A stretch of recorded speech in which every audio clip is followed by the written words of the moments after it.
from Woman, an Intimate Geography by Natalie M. J. The clitoris is pure in its purpose. It is the only organ in the body designed simply for pleasure. It's simply a bundle of nerves. 8,000 nerve fibers to be precise. That's a higher concentration of nerve fibers than is found anywhere else in the male or female body, including the fingertips, the lips, or the tongue. And it is twice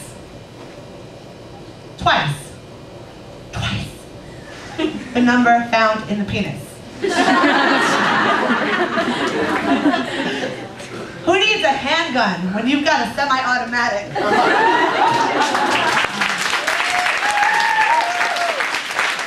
This is how I came to love my vagina. It's embarrassing because it's not politically correct. I mean, I know it should have happened in a bath with salt grains from the Dead Sea. Enya playing. Me loving my woman self. I know the story. Vaginas are beautiful. Our self-hatred is only the internalized oppression and hatred of the patriarchal culture. It isn't real. Pussies unite! I know all of it. Like if we'd have grown up in a culture where we were taught fat thighs were beautiful. We'd all be pounding down milkshakes and Krispy Kremes, lying on our backs, spending our days thigh expanding. But we didn't grow up in that culture. I hated my thighs, and I hated my vagina even more. I thought it was incredibly ugly. I was one of those women who had looked at it, and from that moment on, I wished I hadn't. It made me feel physically sick. I pitied anybody who had to go down there. In order to survive, I would pretend that there was something else between my legs. I pictured furniture. Cozy futons with light cotton comforters, little velvet settees, leopard rugs, or pretty things. Silk handkerchiefs, quilted pot holders, place settings. I get so accustomed to this, I lost all memory of even having a vagina. Whenever a man was inside me, I'd picture him inside a mink-lined muffler or a Chinese bull. Then, I met Bob. Bob was the most ordinary man I'd ever met. He was tall, thin, nondescript, and he wore brown clothes. Bob didn't like spicy food or listen to Prince.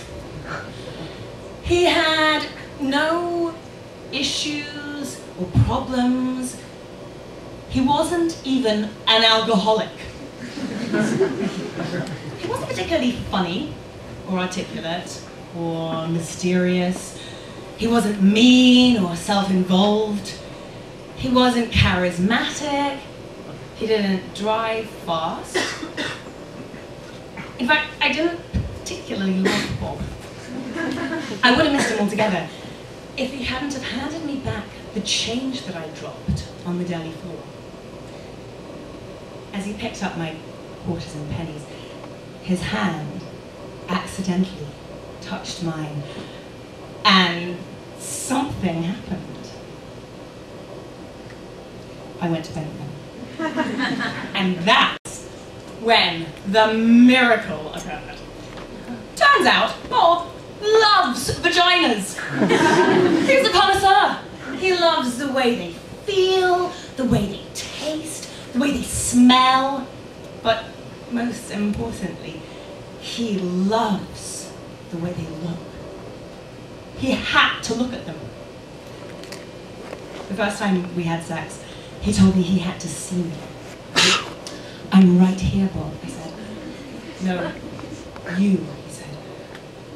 I have to see you. Turn on the light, I said, thinking he was some kind of a weirdo and freaking out in the dark. Bob turned on the light and then he said, okay, I'm ready. I'm ready to see you. Right here. I'm right here. Then he began to undress me. What are you doing, Bob? I said. I need to see you, he said. No need, let's just do it. I need to see what you look like. But you've seen a red leather couch before, I said. Bob continued. He wouldn't stop. I wanted to throw up and die.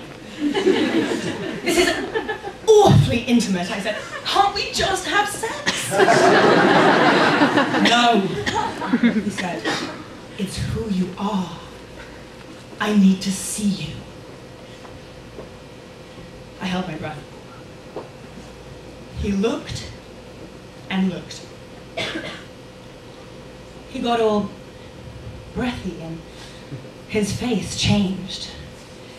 He didn't look ordinary anymore. He looked like a hungry beast. You're so beautiful, he said. You're elegant and deep and innocent and wild. You saw that there, I said. It was like he'd read my palm. I saw that, he said, and more, much, much more. He stayed there looking for almost an hour, as if he was studying a map or observing the moon or staring into my eyes. But it was my vagina. In the light, I watched him, looking at me, and he was so genuinely excited, so peaceful and euphoric. I began to get wet and turned on. I began to see myself the way that Bob saw me. I began to feel beautiful and delicious, like a great painting or a waterfall. Bob wasn't afraid. He wasn't grossed out. I began to swell and feel proud. I began to love my vagina. And Bob lost himself there. And I was right there with him, in my vagina. And we were gone.